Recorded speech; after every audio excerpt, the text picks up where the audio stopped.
We're looking at John 7:44. When Jesus came to the Temple Mount, he caused a schism. He caused a division among the people. This is at the Feast of Tabernacles. And they've been spending their time in booths. And it's gotten to the last day and everybody's getting ready to go home and they're all happy because they're getting out of these booths and get to go back to their own beds. And it says Jesus caused a division among the people. A division. Jesus divides people. As a matter of fact, if you start preaching Jesus to a group of friends, you'll find out who's for you and who's against you real quick. Because it'll certainly come out. We have a new term in our society that's become more and more relevant this year. Even though it's been in the Bible since Cain slew Abel. And it's a combination of people who act or make you think they're your friends, then turn their backs on you. I was explaining it to a lady named Linda as I went to check the mail, and she said, we had another term for it. We called them backstabbers.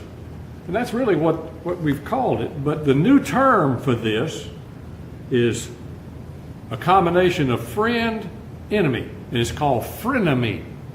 F-R-E-N-E-M-I-E-S. Frienemies.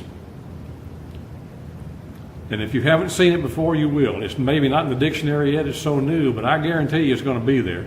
Because it's people who give the impression of being friends who turn on you.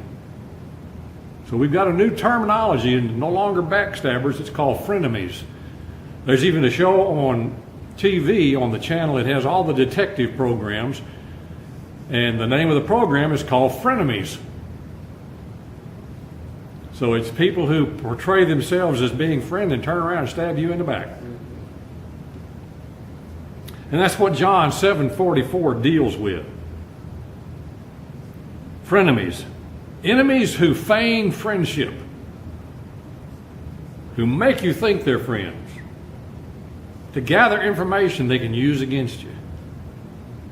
Corporate spies, that's a frenemy.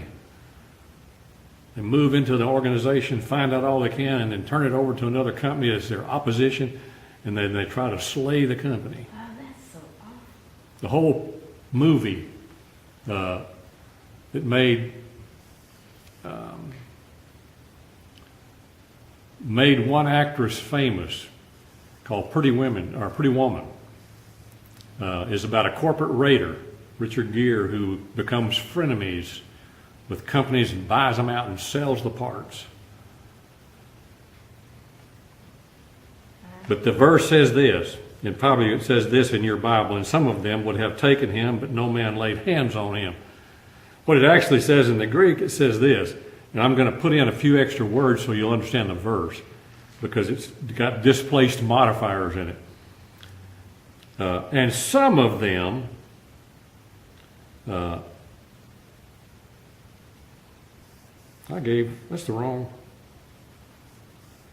been wanting to arrest him, but no one laid their hands on him. It actually says, and some of them had been wanting to arrest him, but no one laid their hands on him. That's exactly what I got. Some of them had been wanting to arrest him. See, that tells you these people are not kind towards Jesus. They're really enemies who have been in the crowd of his friends to learn all they could about him. And the Bible tells us that in verse 45, then came the officers to the chief priests and Pharisees who said to him, why have you not brought Jesus? So the Pharisees, the chief priests and the Pharisees had put people out there, officers, to arrest Jesus, and they came back without him. Because they were so impressed with what he was saying and what he was doing. But they're going to turn on him eventually in 3 or 4 or 5 months and arrest him and bring him to the chief priests and the elders and the Pharisees, and they're going to condemn him to death. So these people are a good definition of frenemies. The verses around this verse tell us who had been wanting to do this, because the crowd was stacked against him.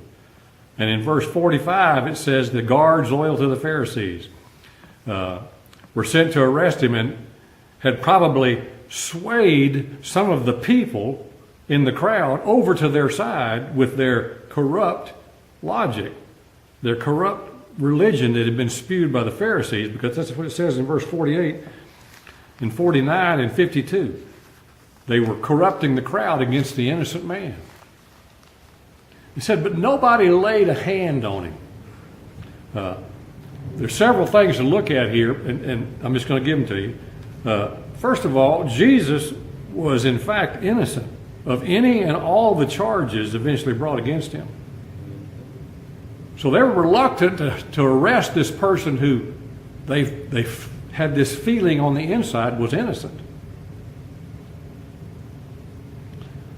And Jesus was divinely protected in this cause, as you and I often are in the causes that God sends us to do. He divinely protects us.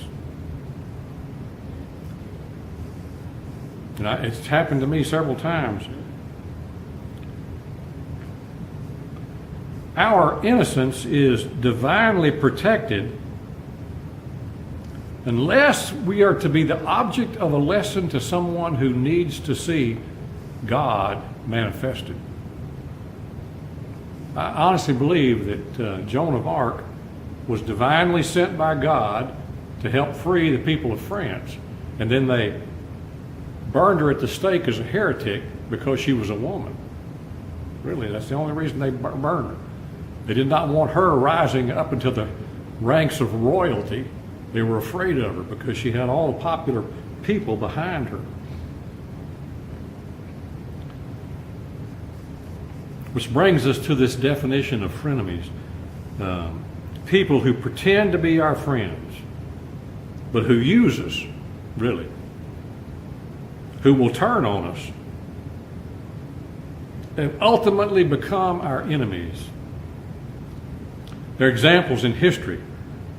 Julius Caesar's friend, Brutus. Famous words, et tu, Brute, you too, Brutus? As they were stabbing him. Brutus turned against Julius Caesar. Judas turned against Jesus. Frenemy. Cain slew Abel. First murder, frenemy. A brother killing his brother because God blessed his brother. Jacob's brother Ishmael. Jacob was renamed Israel, so it's Israel's brother Ishmael, which is, Ishmael was the father of all Arabs. And I'm telling you right now, you could take this to the bank. After the second coming, all of the Arabs are going to turn against every Christian there is left on earth. Every person who professes faith in Jesus Christ, after the rapture of the church, is going to be in danger of dying by having their heads cut off by an Arab.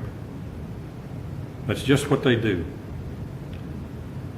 The British approved a leader for the Palestinians back in the 40s.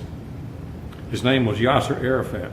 And Yasser Arafat became really the dog that guarded the pigs, because he turned on everybody else and established an enormously wealthy regime, the Palestinian Liberation Organization.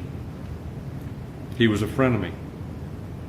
In the last days, false religions woo people into their deceitful things and extract money, really. That's what they're really about. And the world's going to be full of false religions, and already has Islam and Buddhism and Mormonism and the Church of Scientology. That's not a church. Islam is not a church. It's not a religion. It's a social organization set up to conquer the world. False Christs Frienemies. Up to and including the ultimate frenemy, the Antichrist. Our world is filled with frenemies. It's becoming increasingly more and more hostile.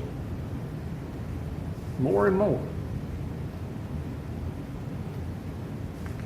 Not just major crimes like murder and rape and robbery, but crimes of assault, like battery. The knockout game. That's not a game, that's sick. And not just robbery, but breaking and entering is a violation of you, really. They may not get much, but if they break in and mess your house up, it's still a violation. You know that the United States ranks 4th in the world of the most dangerous countries to live in? All because of 5 cities. 5 cities. Detroit, Michigan, Flint, Michigan, Chicago, Illinois, Oakland, California, and St. Louis, Missouri. If you took those 5 cities out of the calculation, the United States would be next to the bottom of the list. It's because of the crime in those 5 cities that we're near the top. And those 5 cities have the strongest gun laws in the nation. So what they've done is they've disarmed the innocent, and the lawless are running wild, killing people right and left with guns because they don't follow the law. It's interesting to me that they have the strictest gun laws. And all the law really did was disarm the law-abiding citizens. In these last days, I think this verse, because it talks about frenemies, is really a call to vigilance. Be ever aware of what's going on around you.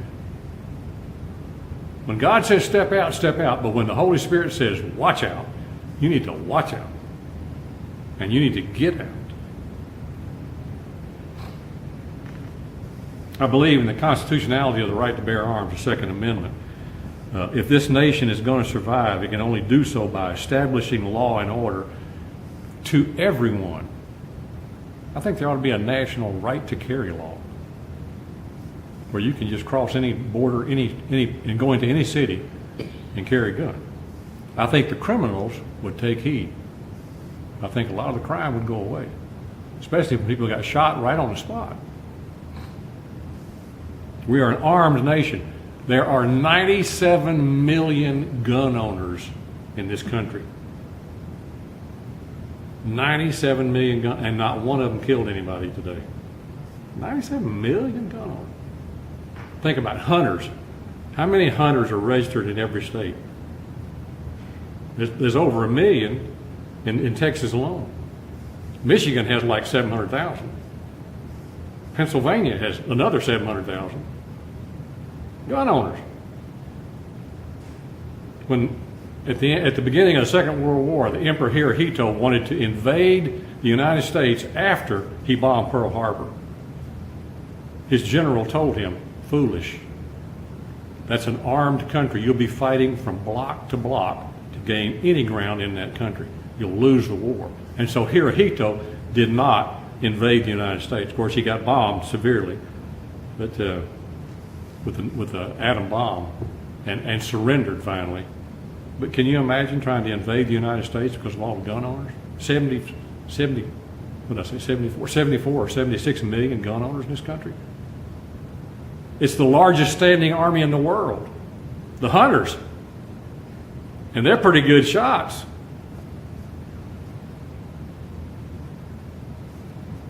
This nation has within its borders frenemies who would do us harm.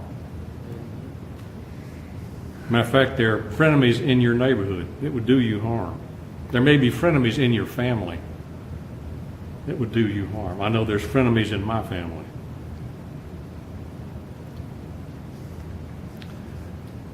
It's interesting that Sweden recently decided that they were going to go through all their prison system and find out where their prisoners came from. And if they were not Swedish born and raised, they were going to deport them. And they got rid of 90% of their prisoners. And 90% of the prisoners they got rid of were Muslims. And they sent them all back to their own countries. They'll never get back into Sweden again. Now, does that tell you something? I'm telling you, the coming war is going to be against Islam. It's not going to be against China. China's not even going to be a part of it.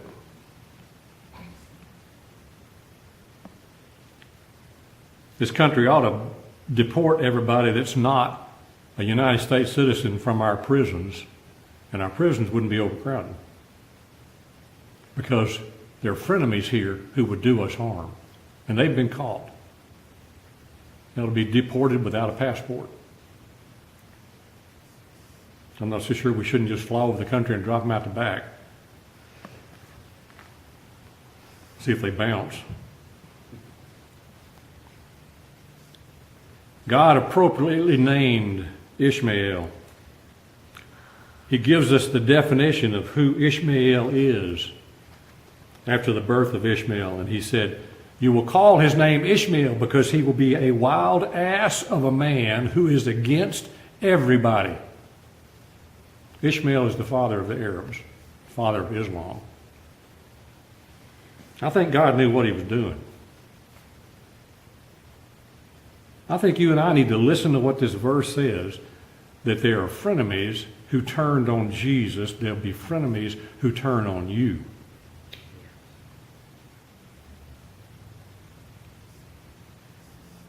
So it's a warning. This teaching is really a warning. And I think God just needs to have mercy on us if we don't listen. Because it's going to be serious.